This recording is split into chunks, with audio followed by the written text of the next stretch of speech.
Like sometimes it can feel like when you cut a piece out and you jam two pieces together, it sort of doesn't sound right. Do you know what I mean?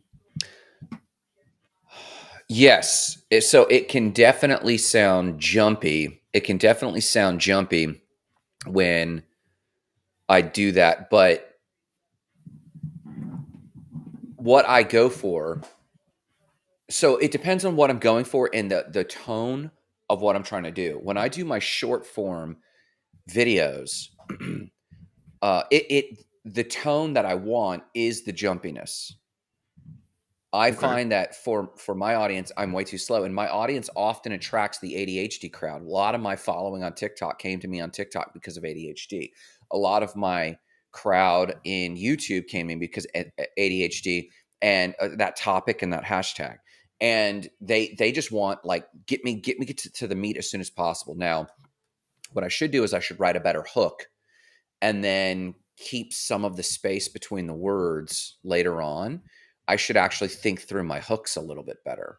But if they know that if I have a certain cadence and a pace that they can kind of keep up with, Yeah. then that promise that they'll get meat no matter what kind of keeps them around. So it does change the feel of the thing, but it doesn't necessarily sound wrong. Oh, there's Allison. Good morning, Allison. Thanks for dropping by. We were just talking shop for a minute What about am podcast. I? Go ahead, Jay. No, keep going. I'm just trying to figure out the controls. Yeah, no problem. So there we go. There it is. And there's Jarrett, right on time with Allison. We just woke. What's up, There's Allison? we just woke Jarrett up out of a stupor, and he looks shiny as could be. Good morning, fam. Good morning, Brian. What's up? What's up, Brian? How's it going, buddy? So I've got to give a shout. Good morning, Roger. If y'all haven't listened to the Web3 History podcast, you guys jump in and have got to do this. Jay just shocked the pants off of me. Like, I'm telling you, because if you guys watch this show and you only know us from this show, and a lot of you, Roger, Brian, Allison, a lot of you don't just know us from this. You probably know us from Jay. But for those who pipe in later, I have never listened, to my chagrin, I have never listened to the Web3 podcast. And Jay and I were just talking shop just a second ago. And I played the Web3 History podcast, available on Spotify, available on wherever you listen to podcasts. And Jay comes in with the highest energy level I have ever heard him, that it made me LOL out loud. It was nuts. Jared, have you listened to that whole thing? Yeah, it's amazing. And sorry I'm so late. This is what happens when you don't set an alarm. Jay's Web3 podcast, Web3 History podcast, is absolutely amazing. It's one of those things too that's gonna live there. This is the great thing about the internet. It's just gonna live there. And in 5 years, people are gonna be like, oh wow, this guy was doing this back then. I was so late to the game. I was so late to the game that even 5 years ago they were doing the history of the previous 12 years. So Yeah. it's amazing. And Jay brings a lot of energy. It's And if I you haven't have to listened to it, please listen apologize. to it. I had to apologize to Jay. I said, Yeah, thanks. Jay, now I am so sorry that me and Jarrett talk over you because your energy level is so high that I've been missing out on these gems, man. The Jay Harris gems, man. It's good to see Roger and Brian up. I know Oh, good boy. Roger's in Houston, which is incredible because it's be 5:30 in the morning there. Oh, So yeah, he's that's up. a hustler. Yeah, he's up after something on a Saturday. I'd love to see that. And I'm not sure where Brian is out of, but it's good to see. I think Brian's out of Brian's in Canada, the everybody right? this UK as morning. well. Oh, he's in the UK. Oh, okay. Brian, Okay, so but Brian's in the UK. He's in London, I think. okay. Man, so him and Allison staying up. Love it. Here, I'm pulling up the I show. like the green. I like the teal background today. It's very nice. Yeah, man. So where's this It's event calming. live at? Here we go. Definitely hustling. I feel like he's just down there listening to Ricky Ross. This is where if we Rick had like someone doing Ross. production, it would be like every day I'm sorry, boys. I'm so out of it. What is today's conversation? I know we're on Small Business Saturday. Gonna Yeah, send me man. something interesting when I'm done. is he like doing art? Is Roger up just Jeff. doing like oil and canvas? What's he up to? He's gonna I don't send us even something know. interesting. So Small Business Saturday is what we're talking about, to answer your question. And I can't pull up the event, of course, myself for whatever reason. But all of these lovely people have been able to pull it up, but I cannot pull up the event. But I don't want us to obsess about that.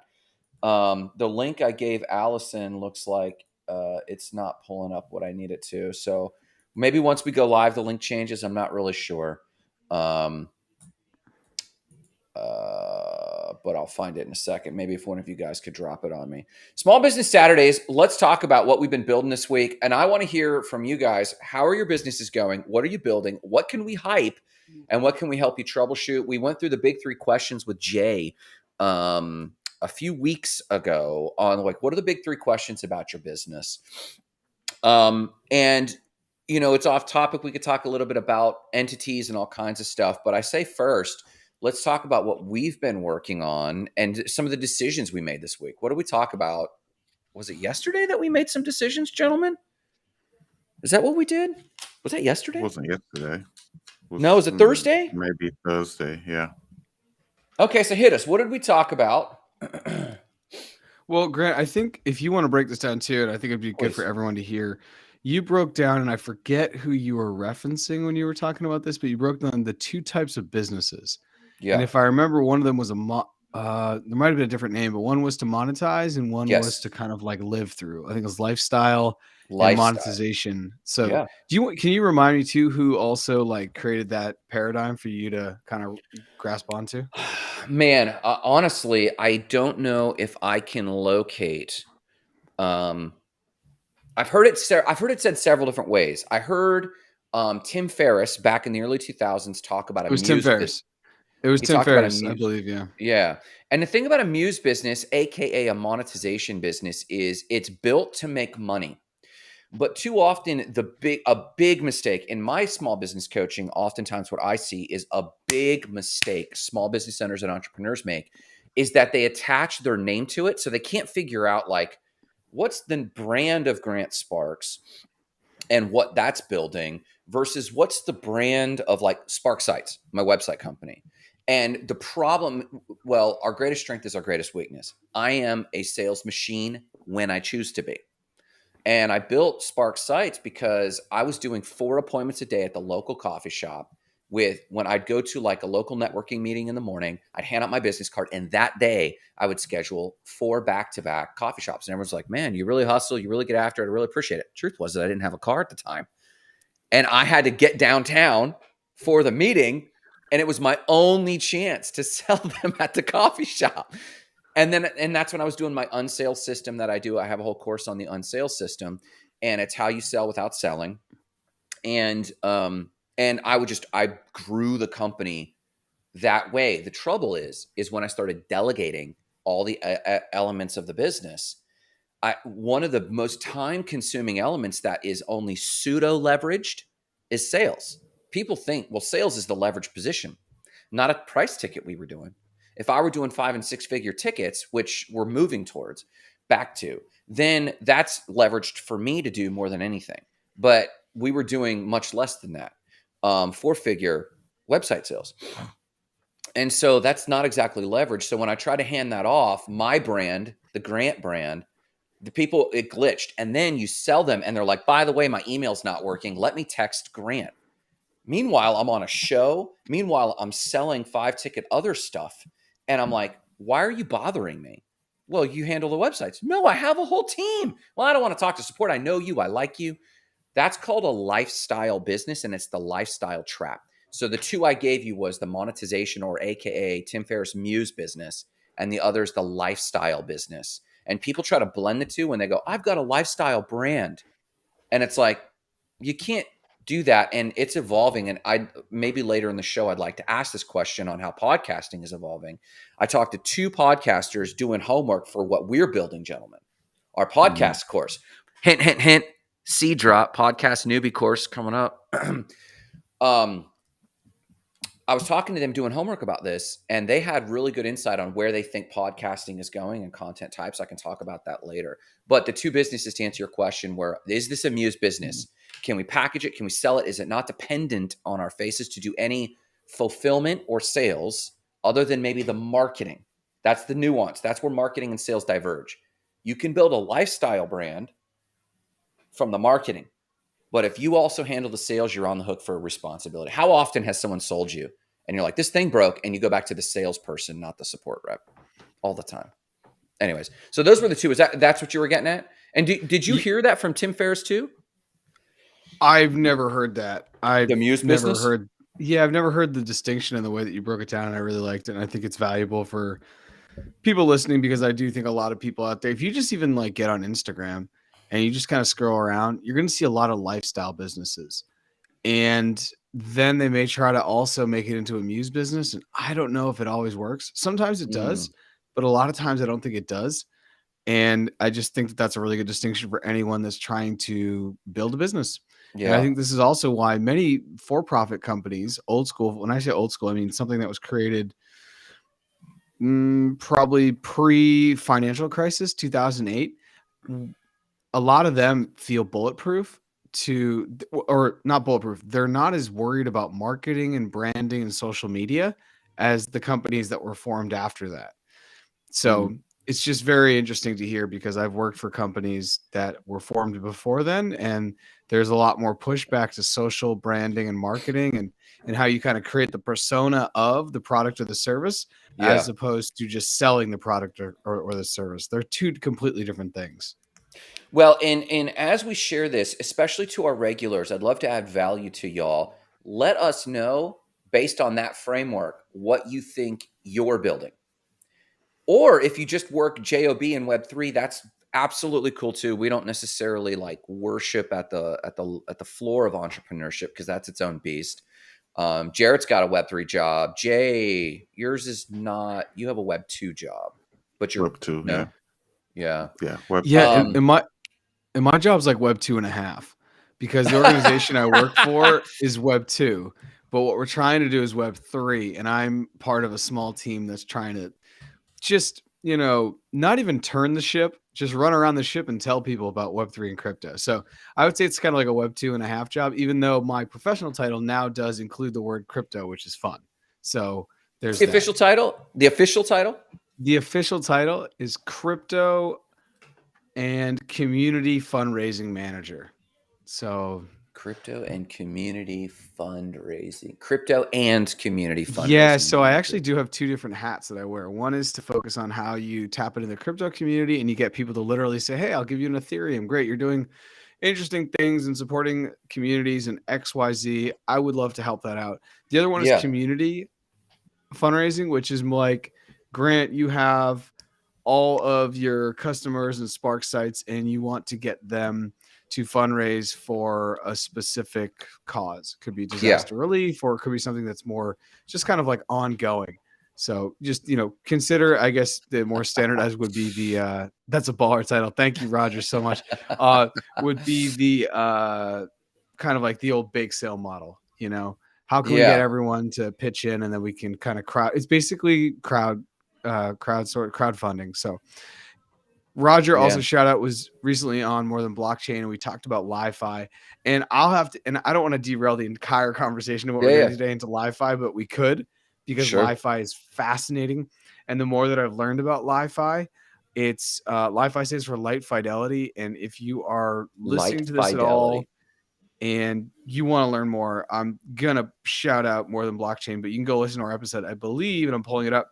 I believe our episode is episode 43 on More Than Blockchain, but Roger dives into light fidelity, and he also dives into his own personal history in crypto, how he invested, and how I think he was able to probably find some new financial, I guess I could say financial freedom or financial independence from his investments, which I just think is a really cool story, because for all the stories out there where everyone says they lost money, and really they didn't lose money, they just sold in the down market because it would eventually have gone up.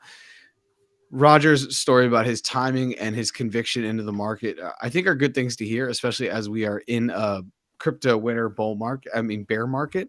And while it seems that things are dark, it's actually the best time to be creating your investment strategy and executing. So anyways, Roger, good morning. It is a baller title. It's very exciting. I'm now with Mercy Corps, and I was talking to Grant yesterday. We spoke for like 20 minutes. I was just making food, and Grant and I hopped on a call. And Jay, I was telling Grant that like this Mercy Corps thing is just opening up so many doors because Mercy Corps is located in Portland, so that's in the Pacific Northwest. So they're already having conversations with big centralized exchanges, one being, and I can say this, Coinbase, around partnership, and it's really fun. So I'm going to get to Yeah. sit in on a lot of those calls and hopefully kind of add my input onto the value I think both organizations can offer one another, the synergy, I guess you could say. So it's really cool. And the thing is, we call it like a Web3 job or something, but like in 10 years, it will just be like, oh, you work in, I don't know what they'll be calling it. Maybe Web3 blockchain, just like the way if you run into somebody now, they say, oh, I work for tech.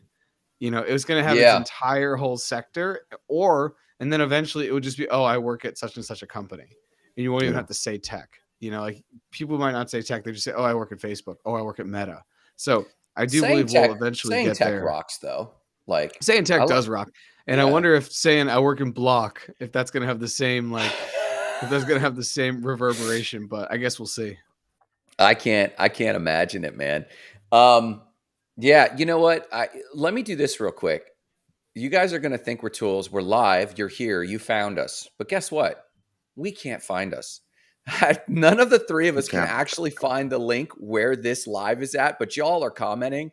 Do us a solid and please send one of the three of us the link to where this live is, because we're still trying to sort out LinkedIn, but we're here and you're here. So we're just going to keep going. But you know what we call that, Jarrett? Intrapreneurship.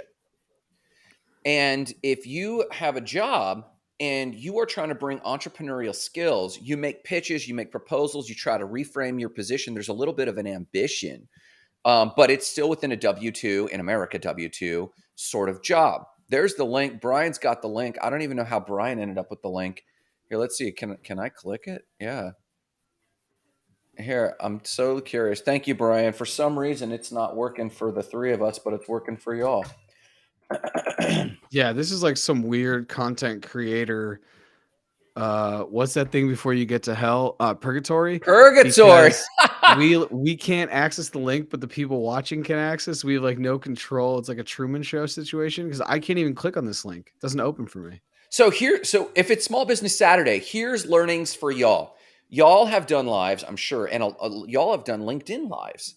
It just appeared on LinkedIn. It just appeared on LinkedIn. But as the creators, and we'd love your feedback on this too. Again, just sharing knowledge as co-creators. The three of us have all now browsed to LinkedIn, gone to this link, Brian. This is the same link I gave Allison. Went to Allison's link that I shared to you, Allison, and it doesn't come up with us. And probably because we're dual logged in as admins and viewers. It's some weird thing. So we'll see about that.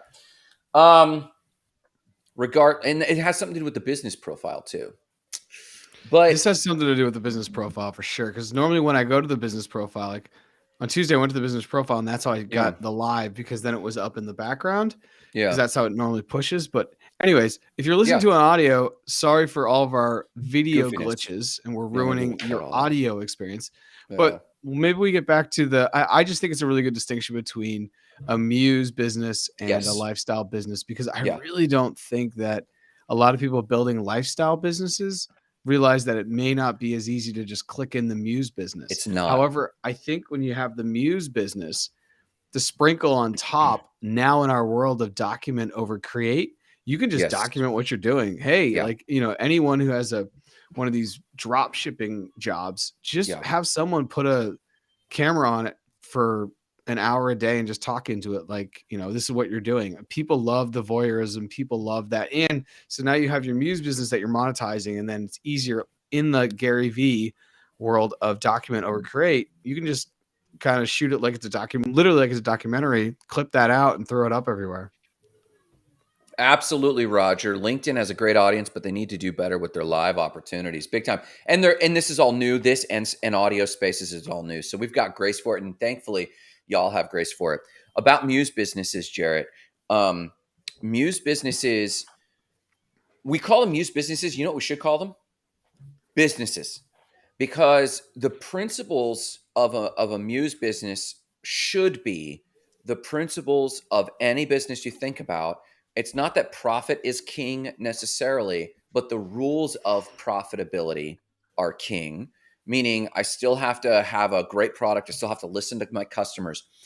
A lifestyle business is a bit more difficult. And I think inevitably, two of my podcasting conversations that I was alluding to that happened yesterday, the lifestyle brand, one of the gals has optimized career solutions. She's a phenomenal gal, Kara Dennison. I hope to actually start co-hosting with her. She's got great energy. She has a very similar background as me. We had such good vibes on a phone call yesterday, and she's a website client. And she called our team to say, hey guys, we're changing all of our branding to move from optimized career solutions, which has been her money-making business, her Muse business, and we're shifting the branding under Kara Dennison, her name, because she's got a great podcast. She has basically her personality has transcended the service, and her following is coming through the marketing funnel, not through Optimized Careers marketing, but through Kara Dennison's marketing. And her passion is activating people. It's not just about promoting their careers. Like you work at Mercy Corps for this crypto job. I don't know your numbers. And for the public, we haven't talked about pay or numbers. Let's just say you're making 65 to 70 a year doing that. And you suddenly wanted to make 100 to 120 a year doing the same thing, but at Spotify or some other nonprofit at Red Cross, because Red Cross has such an abysmal reputation for money to the field. You want to go help out. They launch a crypto arm. You go get promoted. She helps people do that. But her passion is actually activating people. So she's going to go with Kara Dennison. I believe that when you have a lifestyle business, it's inevitable that you transcend the niche you started with. You transcend that into personal development, coaching. I think it's inevitable. And I think this is actually what we saw with our integrated product rollout for the podcast course we're going to roll. But the thing I like most about it is its name says what it does. It doesn't say Jay Harris or Jarrett or Grant. It doesn't say not Crypto Bros. It's just going to be podcast newbies course, or go. What are like some of the names? What are some of the names we've been toying with? GoPro One of the 30 ones days or Jay Jay, what was it's like a 30-day podcast challenge. in 30 days, BJ Harris in 30 days, So something the like 30 that. podcast challenge. I also had like the shortcut to podcasting. I like that. Shortcut to podcasting. Yeah, I like that. People love that trigger word, those trigger words. So anyways, let's get back to that. So this is a Muse business we're building to serve the podcasting audience. I love it. Let's go through why we love it. I love it because my passion of launching people gets them to their voice in the world, right? Why do you guys like this business or product or model that we're doing with our audiences? Jay, I'll just say something and then throw you the mic quickly. I like it because people have been coming to me for more than a year now, probably weekly, saying, hey, how do I start a podcast? Because I've been put now in such a position to have 3 podcasts that are, not Crypto Bros has 2 episodes a week, More Than Blockchain has an episode a week, and Boys and Bullets has an episode a week, depending upon if the games are being played, essentially. So putting out 4 episodes a week, I've just become kind of a beacon for podcasting. And so people assume that I know how to teach them how to do it. And that's not always the case, but there's the demand. And whenever there's demand and there's consistent demand, I think that there's an urge as humans to want to fulfill that demand with some type of supply. Give these people something. Because if I were to hop on a call with each and every one of them and walk them through it, it's probably not going to be best for them. And it's definitely not going to be best for me from a ROI and time investment standpoint. So I think that this is, I think it makes sense. And I feel like, Jay, as I pass you the mic, I feel like you've been having similar inquiries as, your brand is Podmaster Jay, and you are doing currently a 30-day challenge with people, and the world over knows you for podcasting. Is that right? Yeah. I ended up in a similar situation to you, Jarrett, where I've been helping a few people to get their podcast going, and it was just sort of time consuming, right? Where if you spend some time with someone, you get them to a certain point, they sort of have to wait until they meet with you again to keep going. And I Yeah. ended up just bringing a whole bunch of people together, and we Yeah. all spent like a month together and building out everyone's podcast all at the same time, so that it speeds up the whole process. And a lot of that work has become the foundation, I think, for what what we're doing now with podcast newbies or whatever we end up calling it. Yeah. I posed this question to the gentleman in our private chat just now, and I have an answer for this, and I still think we will do this. But gentlemen, why did we choose? Why did you think that doing a podcast course or product was the place to start? Why didn't we just think, or what was the journey? So we could easily launch like an onboarding to crypto course, or like crypto 101 or crypto newbies intro course, which I think there still will be a huge market for. As many of them that are out there, anyone with a platform like we do with Not Crypto Bros could easily roll out this, especially in prep for the next bull run, right? Preparing for the next, that could even be like an upsell course. How do you prepare for the next bull run? Super easy stuff for us to do because we're so into this space. What was the journey, and in your opinions, like why didn't we start there? Jay, I'll go first. I think we didn't start there for a couple reasons. At least this is why I was so drawn to the product, the productizing how to podcast. I think when you're talking about money, it gets very, very, very difficult. And anyone who just says not financial advice, they're giving you financial advice. Like They every just, other word.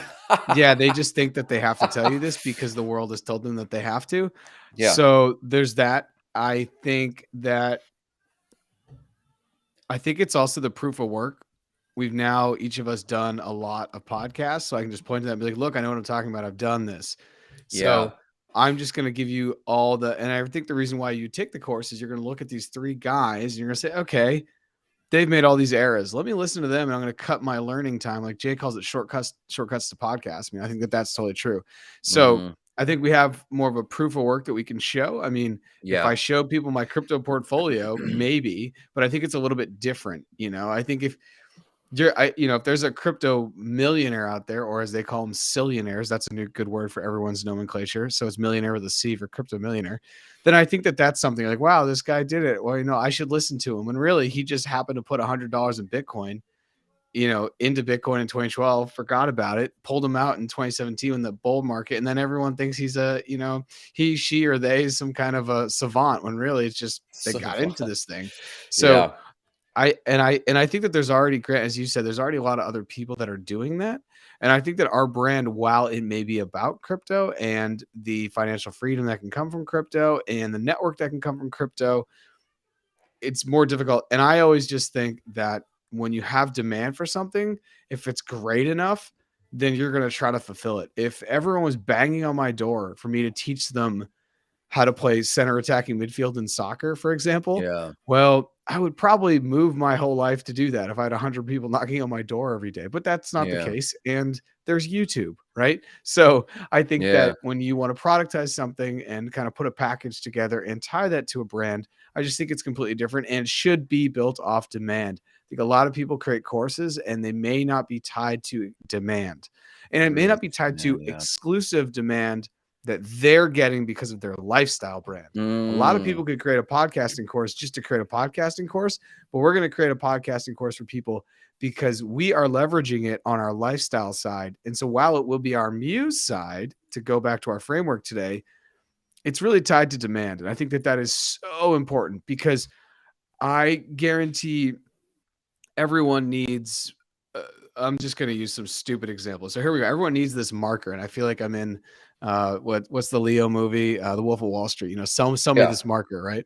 So everyone needs these markers, these dry erase markers. These are still a hot commodity. But if we tried to create a muse company right now selling these, we probably wouldn't get very far because Expo is pretty dominant on the market, right? They already have their brand out there, which is going to sell their stuff.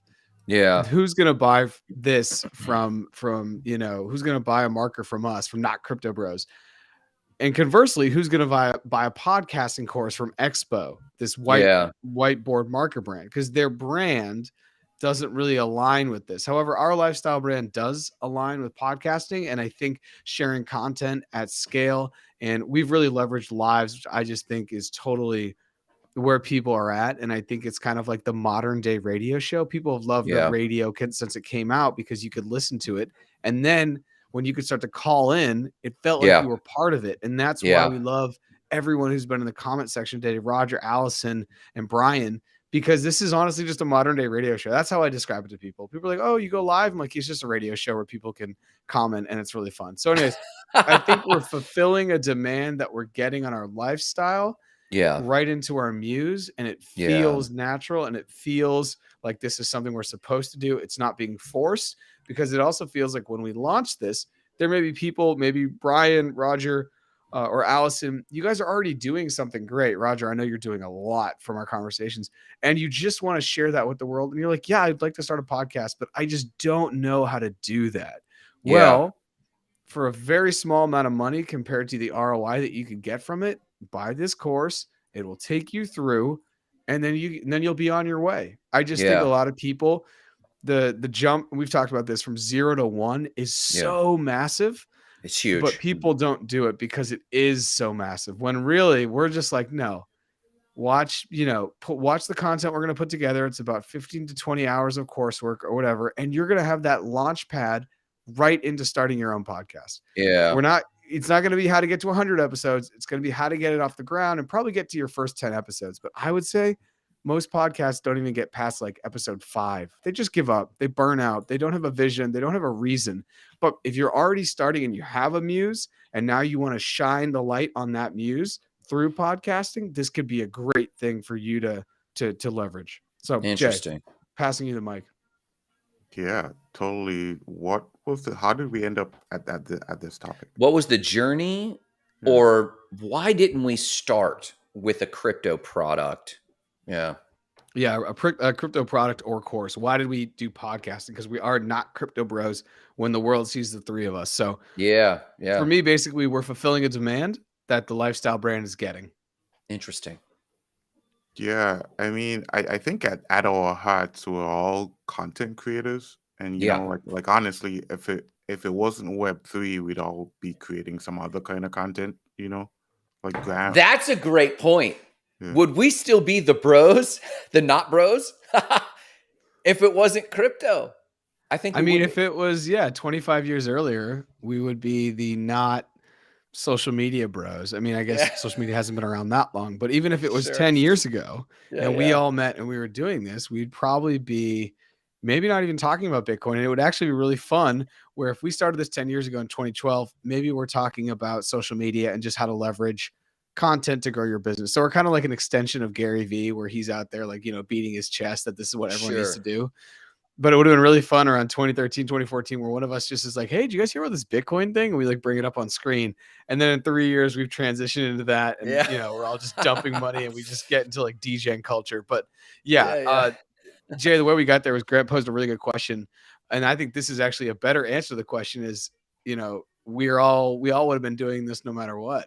If we were even grown That's up right. in the 1950s, we would have somehow found each other and created a radio show. Right. So like, Yeah,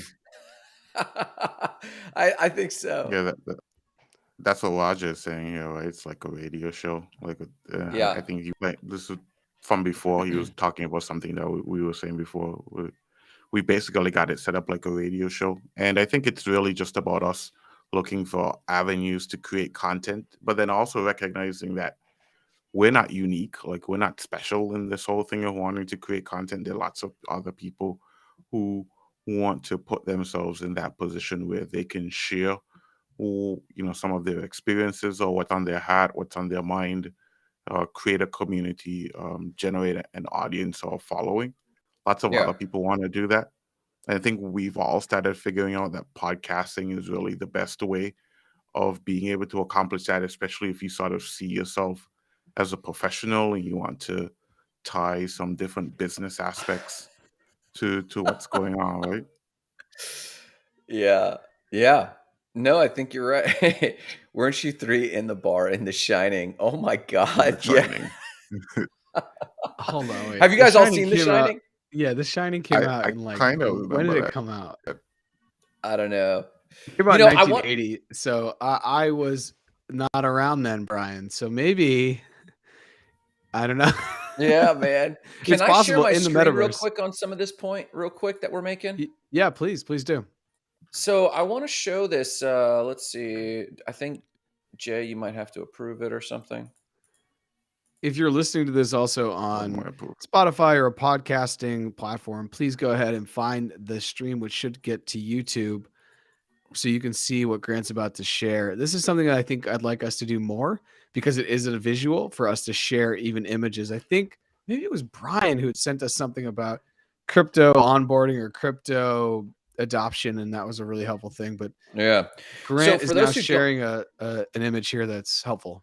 Yeah. So and if you're piping on radio, I'll try to talk through this very briefly. The one in the center at the top is known as Ikigai. You can Google it, Ikigai, Ikigai. And it's often portrayed of like how to find your purpose in the work you want to do in the world. And it's what you're good at, what you can get paid for, what you love to do, what you're passionate about, and then what the world needs. And quite often the advice out there from gurus is kind of mixed. Like, should you follow your passion? And now some gurus are going, no, because we're stupid when we're young. You know, we got to learn some things first. But Ikigai is a Japanese tradition that as you mature in a thing, you continue to ask yourself the question, what am I good at? What can I get paid for? What does the world need? And what do I love? And I don't like the labels on this particular graphic where it says it's social entrepreneurship. And Jay, let's look at the lower right-hand corner real quick, if you don't mind putting us off to the right real quick. The one that says social entrepreneurship is, what are you good at? What can you get paid for? And what does the world need? Now, this particular article labels what the world needs as kind of like the pain in the world, and that makes it social entrepreneurship. I would actually say that this is the model we're following, and the element that's missing, the difference between a muse business or just a business versus a lifestyle business. Ikigai in its completeness has the bubble for also, what do you love to do? And that's what makes something a muse business. But in the lower right-hand corner one, we don't even ask that question. We're literally saying, what are we good at? What can we get paid for? And what is the world demanding? And that's what that model is. So I love the Ikigai model. Please Google it. If you're listening to this on podcast, please do look it up. It is a good guide stone for heart work. And Spark like walks people through that journey. But we have to first start with getting our bag, right? You have to first build up a war chest so that you can truly have some freedom to do what you love. But I mean, let me ask that question, and you could get rid of this screen here, Jay. Let me ask this question to you, gentlemen. Do you buy into the advice that, listen, if you do what you love, you'll never work a day in your life? I've heard that a lot from a lot of different mentors, rich mentors too. Or do you think like you should just focus on what me and one of my other friends, James Joseph, he's another entrepreneur. They own a bunch of real estate. They own used car lots, and we meet every week for some masterminding. We call it the money machine. Like, can we be honest that you need a money machine if you've got big dreams? So do you see those as opposed? Do you subscribe to one thought versus the other? What do you guys think? I think you went mute there, Jarrett. God, I'm late. It's my first. Here we are. I guess we're putting out a podcasting course, and I can't even turn my mic. It's pretty rough today. Sorry, boys. Sorry to the audience as well. I think that this is a very interesting idea, and I think it goes to the flow state. And the flow state is something that I've heard many different times. Joe Rogan has a lot of guests on that come and talk about what the flow state is. But the flow state is, we've all been in the flow state, and it's really just a place where whatever you're doing, you're likely creating, not consuming. I think it's tough to get there when you're consuming. What I mean by consuming versus creating is watching Netflix, you're not going to get in the flow state. You could watch Netflix for 12 hours and you're probably not going to get in the flow state. And Roger says, I enjoy what I'm doing. It makes it easier for me to wake up every day. And I think that for me is a metric I'd like to get back to when I'm done with my flow state TEDx here. But the flow state is essentially when you're doing something, and this is my interpretation of it, you're doing something that seems so effortless and light that you'll finish doing whatever this is, and you'll have more energy, and it will seem that no time has passed. And I think this is really true. And like I said, I think it's hard to do when you're consuming. So this is why like watching Netflix and binging on your couch all Saturday is not going to give you the same feel that maybe going out and gardening for even 3 hours is going to give you. You're just going to feel like no time has passed. It's something that's really good. Yeah. And this is why I think people like to garden, because they're it's so manual. You literally get your hands into things. Um, Joe Rogan has a lot of people who've come on and talked about being a martial artist, and they can find the flow state where they're like, yeah, I was on the mat for wrestling for 10 hours yesterday, but it didn't even seem like anything. Most people are like, Yeah. oh, 10 hours of wrestling, that's crazy. And they're just like, no, I forgot that it was even time was passing. And Mm. the same thing, Kobe would talk about that too. Kobe would go after a game and get up 10,000 shots. Yeah. 10,000 shots, if you do out the seconds, it can take hours. It can take 6 to 8 hours of just getting Mm. up shots. But he was like, no, I don't even know that I'm doing it. I'm just shooting. Like, it's just, I'm in the flow and I feel better after. So it's for me, it's like when you put out energy Mm. that should make you tired, but then you actually feel better about it. That to me is kind of like, if you are in a job you love, you never work a day in your life, because I think this is also a huge distinction between a job and a career. Yeah. I think a career is something where you see you can keep growing into. So it may incentivize you to want to go in every day because Yeah. you see how you can advance yourself professionally in this trajectory. However, a job is something where you're just exchanging your time for money. And it's Yeah. hard to be in a flow state if you're exchanging your time for money. And it's also Mm. hard if you're doing something that you don't want to be doing. Because, like Roger says, to go back to what he says, it's going to be hard for you to get up in the morning. If I had to do something that wasn't really aligned with my personal or professional trajectory, or where I'm not learning or getting Mm. paid to do it, it's just going to be tough. And I think that my last job, while I enjoyed it and I really stayed because I loved the people I worked with and I liked the projects we were working on, but it wasn't aligned with my personal and professional long-term kind of what I want to do in the world. And now I kind of am. And so I'm finding now where I'm getting in that flow state. But I do think the idea of you'll never work a day in your life, I do think that that's kind of a sold thing. I just think it makes it easier, like Roger says. But I do think that whatever you end up doing, the second you actually start to get paid for it and there's deep responsibility, maybe a second where it becomes something that's less exciting. And I'll give you an example and then I'll stop talking because I've been talking for a while. But there's a saying in sports, and I didn't understand this until I got to college and then I understood it. They say in high school, you love sports. You go down to high school field. I go down and I watch high school soccer all the time because it's fascinating. You'll have such a disparity of skill. You have someone who wants to play in college, someone who's never going to play after their senior year if they even get off the bench. And the passion you see in high school is unrivaled in sport because you're still probably not worrying about money, right? Your parents probably still got you at that age. You're probably living Mm. at home. Everything is done for you. It's like You're done for not you worried about a podcasting. thing. You're not worried about a thing. You're worried about, hey, Yeah. am I going to date this person? Hey, did I get a good grade on this? You can really focus in season on the sport. And it's normally just like such a lovely time in life. You haven't become an adult and the responsibilities maybe haven't set in and no one's asking you, hey, what do you want to do with your future? It's like, hey, did you win your game? So you're kind of like a pro athlete in that sense when everyone's just focused Mm. on, hey, did you win your game? Because they assume that you're not dropping out of school. So anyways, there's a saying that you'll love your sport in high school.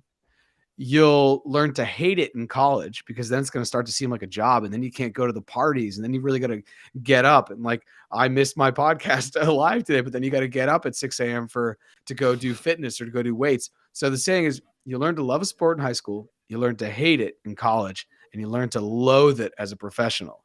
Because then Mm. this thing that you started to do that was so fun in high school, then it became really structured in college and uber competitive. Because then even if you were the best player on your team, now you get thrown in with all these other best players of these towns. No one knows who you are. No one cares what you've done in high school. It's just what you can do that day. And that's really hard for some people to deal with. Then you get put into the pros. And then your life, your muse business is your lifestyle business. And if you get injured, which can happen, your family may stop getting money. So Yeah. love, hate, loathe as you dive into things, even that you one time love doing, it Yeah. can be a loathe if there's a lot of pressure on you to perform, essentially. So passing the mic to Jay, Interesting. but I think it's very tough as you advance in something and accountability and responsibility play a part and money plays a part. If you're an artist, and I'll give you the last example. If you're an artist and you do oil to canvas and you're really good at it, it's something you do on the weekend. And this is actually your lifestyle business because you post it on Instagram. Well, the second you monetize it and now you have an NFT collection and now you have to continue to pop out new things or whatever it is, it may become less fun Oh, because big now time. there's a timeline. And for me, anytime there's a really strict timeline to something, it feels very, very tight, and I don't perform as well. Whereas I if I don't have no either. timeline, I'll normally actually get things done before the structured timeline, but I feel better about it. So, I anyways, quit Jay, I'll pass competitive. you the I yeah. quit competitive surfing like that because I did not like the competition. It killed the flow. We're calling about flow. Actually, I had something I used to call flow theory, which was like my philosophy in life that I pulled from surfing. As soon as I got into competitive surfing, I hated it. It was angsty. So I validate that. Jay, what do you think? Do you subscribe to some of these thoughts? To that philosophy of Yeah, do what you love, you never work a day in your life. yeah. I mean, it's definitely true. I think like up to a point. I think at some point it becomes, at maybe similar to what you were saying, Jad, as you're doing more and more of it, and it becomes like something that you're being paid for, something that you're sort of providing for your family with, like that type of stuff. It takes on a different. It becomes a little different, like it doesn't feel the same as it did like initially when you were just sort of doing it as a hobby or just doing it out of the love of it. You sort of have to find ways of keeping it fresh in your mind. So like in my case, that's sort of why I'm doing podcast miniseries as opposed to just the open-ended podcast. I'm Yeah. focusing more on the miniseries because each miniseries is a little different, and then it allows for you to constantly be creative and constantly change and find new things Interesting. that you like. Yeah, so it's not the It's almost same. like in sports when you play a game, the game could go really well for you, or you could get completely derailed in the game. But at least the game will come to an end. You can reset your mentality to play the next game. And that sounds like there's some flow there because flow, if you look at flow, you can't sustain flow over the long term. It's actually very draining. You only have it in short stints, the way Flow Institute has researched it. And Jay, you really called that out. That's interesting. That's interesting. Yeah, I'm a firm Mm. believer that, well, Trump once said that you only have a fine amount of energy, and that's why you can't go to the gym because you'll use all your energy and then you'll be tired for the rest of the day. Like he thinks we're like, and we are in some sense just batteries to call it the Matrix here. But Yeah, yeah, I'm a firm believer that I only have a certain amount of creative energy daily, and so I try to protect that until I need to be exuding that or kind of executing on that, which is kind of what Jay is speaking to. Because whether it's creative energy or flow or however you want to talk about it, I do think it's not something that's sustainable at all. And yeah, Roger says, yeah, it is like that when you're it's like that when you're in the zone in basketball, and it's totally true. yeah, Sports are normally an easy one for people to talk about because you can be like, oh, remember that time when you would go to when you played and when you were this years old or whatever, and it didn't even seem like it. Like yeah, we all probably played a sport growing up, but yeah. when we look back, it doesn't seem arduous at all. No. Especially if you played it under 12, it seems like it was so fun and light and it was carefree. Because honestly, when you're Yeah, 12 years old and you're playing, and I've coached soccer for years, but when you're not driving, you're kind of like a professional athlete because you have yeah, someone who's making you food, someone who's driving you to the games, someone who is picking you up after, who is paying all your bills, and they're just asking, "Hey, did you enjoy it today? Did you have fun?" I think as we get older, and I yeah, just use sports because it's a low hanging fruit analogy here, but I think as you get older, no one's asking me, "Hey, you know what?" It's like a Thursday. I meet up with my friends. Hey, did you have fun today at work? Was it fun for you? The idea of fun is lost. And I think the more that you get closer to fun and honestly, like your inner child and the creativity, you're getting closer to the flow. You're probably getting closer to the thing that you love. Now, going back to the ikigai, is the world asking for this? Can you get paid for it? And are you good at it? These are yeah, completely different things, right? yeah. So, And if you but look at that, the point of oh, sorry, go ahead. no, Sorry. go ahead. Go ahead. I was going to say the point of the Venn diagrams is that it narrows your options, right? Like a Venn diagram, if you think about it, a Venn diagram has 100 units of one and 100 units of another, which totals 200 units. I have 200 possible options. But if I require both things and I overlap them, my options drop to, say, for example, 50. So I went from 200 to like 50 to 100. In Entrepreneurship, quite often you find yourself stuck. And when you find yourself stuck, it's usually this rock in the hard place. What do I do about my labor? What do I do about my vendors? The gas prices go high. And then we have a phrase in entrepreneurship we use immediately, and it's a single word, multi-syllable phrase that we know that shifts our state of mind, and it's optionality. In chess, as a good example, optionality simply means if I'm in the corner with my king, I have a very limited set of moves, or even worse, a knight. But if that knight or king are in the middle of the board, I have more options. Even if I don't know my strategy in the moment, especially I don't know my strategy in the moment. Sometimes it's strategic to be in those places. But if you don't have a strategy in the moment and you're concerned to give yourself the strategy, you need to move into optionality. So Ikigai, in some ways, is a very mature thought. Say, for example, you got a 20-something going, I'm going to do a dropship business and lifestyle brand and Instagram, and let's do this shit. And it's like, that person should be narrowing their options. They're trying to bite off everything. But you also need the ability to give yourself more options. So in some ways, Ikigai can be helpful, but in other ways, it can also be unnecessarily limiting. And that's why, like, I think you need to know your season of life when it comes to intrapreneurship, like you with Mercy Corps. You will find, you just got this job with Mercy Corps. You will find, but the week before you had off, right? And you did like dozens of social media posts. You had the optionality to do whatever you needed for More Than Blockchain. But you're going to now find bumper guards. Like, I can't do this and I can't do that because I should live up to my responsibilities in Mercy Corps. This leads me to a thought that I wanted to share in the middle of this, and it's flow state is good. It's leverage. The ability to access it is a superpower. This is what one of my favorite authors, Stephen Pressfield. If you guys remember the movie The Legend of Bagger Vance, have we talked about this guy? Yeah, I remember that. The Legend of Bagger Vance, Jared, for those on the show or listening Will in Smith. later. What'd you say? With Will Smith. With Will Smith. The movie is based on a novel, and the novel was written by Stephen Pressfield.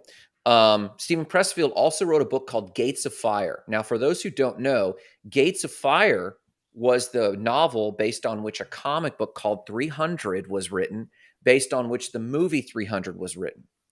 This guy, Stephen Pressfield, to me is one of the greatest modern authors, and he wrote a nonfiction book called Not the Art of War, The War of Art. How to be an artist. And it's a war. It's not sunshine and roses. It's war. And how do you go, and what are you going to war with? Self-doubt, imposter syndrome, overthinking the details, avoiding flow. It was a very interesting book, and it was very profound at the time it came out. And I got a copy right here, signed copy, I think, on the shelf. Love this guy's material. But he wrote a follow-up book called Going Pro. And his quote is simply this: a pro is at his best regardless. And he simply says this: what we call flow, it's like this mythical beast that every now and again we access. But like, what do you say, LeBron getting 10,000 buckets, or whatever, shots.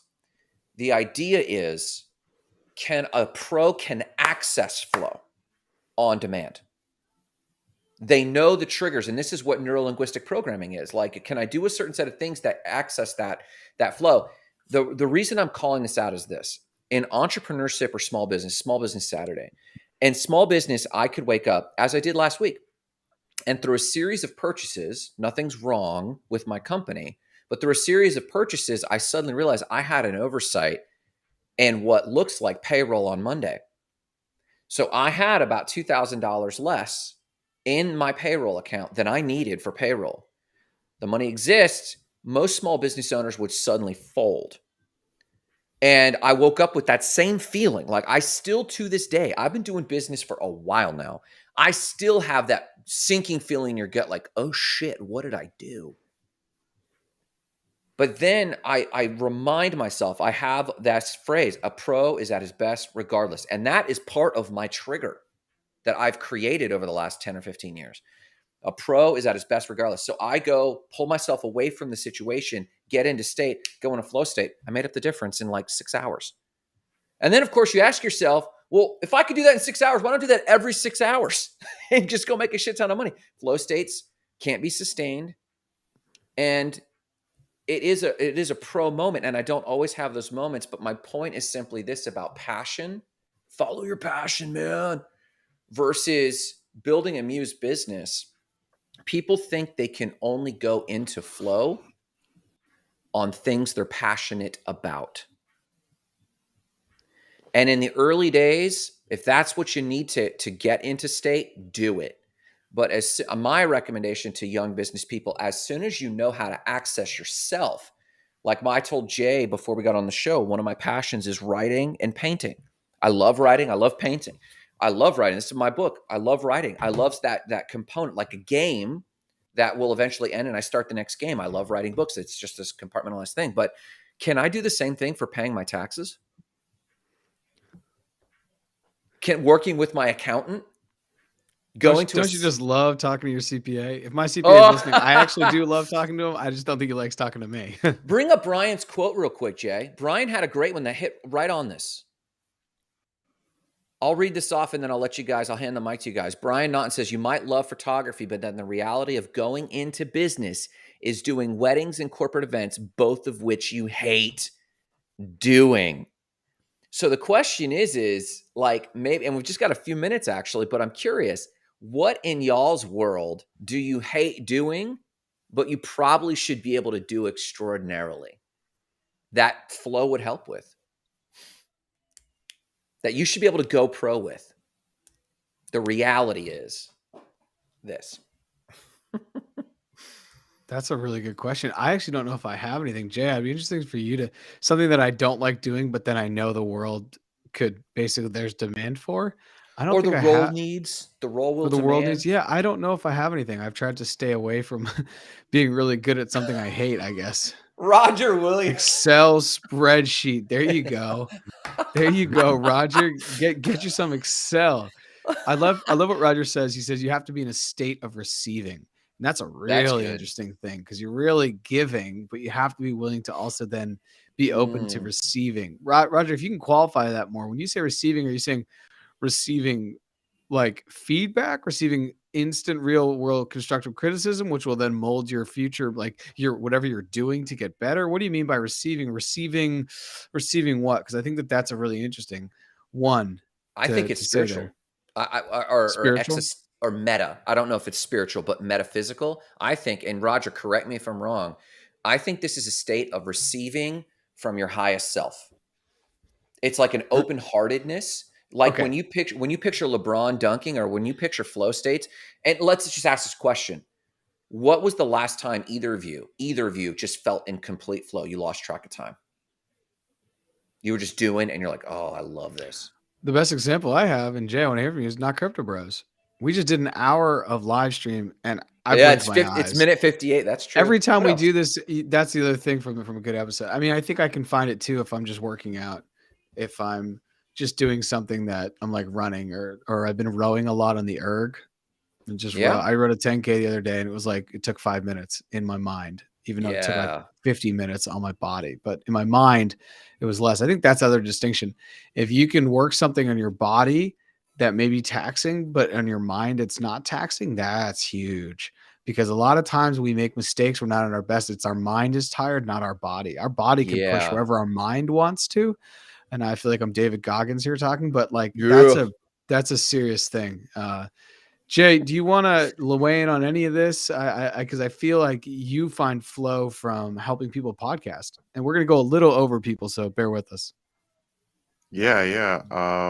When I think about it, I guess the thing that you guys talked about a couple of things just now. I was trying to think of like what's the one thing that I should be doing well, but I hate doing. Maybe it's like going to the gym or something like that. But then I spend a ton of time listening to podcasts as well, and I think that puts me into my flow state. Like I'll just interesting. I'll just because go that's for a consuming, walk. not creating. That's interesting, Jay. Yeah, and it sort of gets me in the right like emotional space to create Yeah. So I'll walk and listen and see what other people are doing and how other people are creating their shows and what they're doing well, and then come back home and create something cool. Yeah. Yeah. And that's interesting because I like listening to podcasts and I am consuming, but I'm willing to bet Jay, yeah, Roger says that's receiving Jay. I bet you Jay, it's like I don't know how to say this. Have you watched someone who doesn't appreciate art walk through an art gallery? Or they don't vibe with it. They just kind of What you've walk. just asked is, have you been to an art gallery? Because most Yeah. people, most people, and I used to date an artist back in college, and she dropped this stat on me once, and it changed how I forever engage in art galleries. And it was that most people look at a painting or a work of art or whatever it is, a statue, a sculpture, like whatever it is, for less than 2 seconds. So this is something Yeah. that could take someone years to be able to get this style, and then hours to be able to put this thing on the wall. And you're like, okay. So I Yeah. think most people are pretty passive, and they don't recognize real art when it's in front of them. And to be able to stand in front of something and to the word Rogers choosing, I think this is a very great word, this receiving. The ability to stand in front of a piece of work and let it, the phrase I use is let it wash over you. It's the same with a really good novel. Like, I mean, a really good novel. I don't necessarily subscribe to all the ideologies of the following book I'm going to mention, but it is the best modern novel I have ever read, meaning in how they crafted words and chose the verbs and chose. And for those who don't know me, I key in on the words people choose. Atlas Shrugged is one of the best crafted, forget the philosophies, one of the best crafted modern novels I've ever read. So is Stephen Pressfield's work with 300. And this ability to sit in front of that book or to sit in front of that painting and receive it and to take in the details almost like a meditation and just can I absorb this thing and let it fall over me. And this goes in, I think Roger's word receiving is key because in Stephen Pressfield's book, The War of Art, he refers to genius, art geniuses, podcasting geniuses, right? Genius of any kind. The word has Latin roots that match the root of the word genie. And a genie grants wishes. Genius grants wishes. And this comes from a Greek. It all stems back etymologically, meaning the origins of the word itself in English, track back to the Greeks when they referred to this thing called a genie. It would be a spirit that would live in literally the corners of rooms. And it was a derivative or a child of the muses. And in that space, an artist would approach a blank piece of stone and sit there and receive. Now, here's the interesting thing about flow. I was mentioning to this podcaster yesterday, today there's a pandemic of depression, nihilism, fear about the future. And me and this gal started jamming of why State of the Spark for my personal brand, why Grant Sparks, why is she moving from career solutions to Kara Dennison? And she was almost in tears sharing with me her journey. And she and I have very similar like depression journeys. I won't get into all of her details. My details, I suffered with depression. I suffered with nihilism, but I feel convicted. And this was the word about genius and flow and what I think, why we're looking at podcasting. I feel a solemn duty that I have received from something other than myself, a calling to activate other people's voices, a calling to encourage other people, calling to empower them to take that next level. And so that's kind of like whenever I think about genius and flow, I think about this idea that it did come from somewhere else. And if it came from somewhere else, something that's transcendent, maybe it's just the human species as a hive mind. I don't know. But if it came from something else and is elevating me, I have a duty, just like the artist in Greece, to respond and answer the muse or she won't visit me anymore and enter that flow state. So that's why I love that word Roger's choosing. I went on too long. Gentlemen, what's your shout outs this week? Unless you have thoughts, go ahead, Jarrett. No, I mean, I could talk about that forever, but I don't know how much longer we want to go. I think that was an absolutely Brilliant. I think you were in your flow state talking about that, Oh! ironically, because time just didn't exist. And I love that story and the origin of genius. And like in Spanish, it's genio. Oh, Él es un genio. It's like it's that idea is beautiful. So and the way interesting. that you use genio is like you rarely use it. You don't ever touch that word. And even in English, we never really the word genius, we all know what it means, but we rarely touch it because it is so sacred. And very few people should be blessed with that. So I thought that was a really good story. But my shout outs this week are for anybody who was up. My shout out is actually to Roger. Roger is doing some cool stuff. I love his crypto journey. I love his conviction. I love his passion. I love the way his mind works and the way he problem solves and the way he sees the world. And so my shout outs to Roger because he's up at 5:30 on a Saturday. And that Do it. means he's doing work that he really, really cares Yeah. about and sees in the future. Yeah. And it doesn't feel like work actually. He's just up doing something he's super passionate about. So my shout outs to Yeah. Roger. Nice. Jay, what do you got? I think maybe shout out to LinkedIn. They, like, well, I think we've been experiencing some issues with LinkedIn, like the streaming and stuff. Even on my side, on my personal side, I've been trying to make posts this week, and the posts haven't been working. So I don't know, something's going on, and It's a like my shout posts out aren't showing to up. So shout out to them. that. Like hopefully they're all doing well. They eventually get it figured out, whatever's going on. Hopefully, they're having a Yeah, good there's some weekend. positive vibes their direction. We're not going to tear them Yeah, down. Yeah. sending some positive vibes to them. That's great, man. My shout out is to the hungry. The people who have a hunger in their spirit to do something more. This week for me has been what I would call divine encounters. I do not subscribe to any religious thing, but I am pretty metaphysical and spiritual, and there's something crazy that goes on with our species. It's beautiful, and it gives birth to needs that it has, right? And there is a quote that I do carry over from my time in the church, and that is, "As you were born for a time such as this." And I think. And it's this calling from the species, from people around me that are hungry in spirit. I think they're receiving and answering a call on their heart that is transcendent of who they are. And I know that we're talking about crypto. I think technology is actually the species answering this in a pragmatic way, to get weird about and philosophical about tech.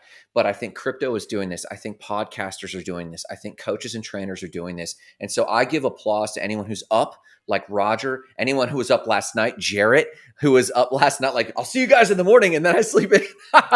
to the three of you, or to the two of you guys who are willing to get up and scratch at how we can make an impact in other people's lives. So I know that this is quote unquote just a podcast or just a business building show. You know what? I know that we're doing a lot more than that. So shout out to the hungry of heart. Appreciate it. Boom. Just make sure you go ahead and follow us on Twitter and YouTube at Not Crypto Bros, and to the shouted out LinkedIn. Make sure you're following us at Not Crypto Bros. We will see you next Tuesday at 3:30 Eastern Time. Thanks so much, everyone, for joining. Thanks, everyone. Peace.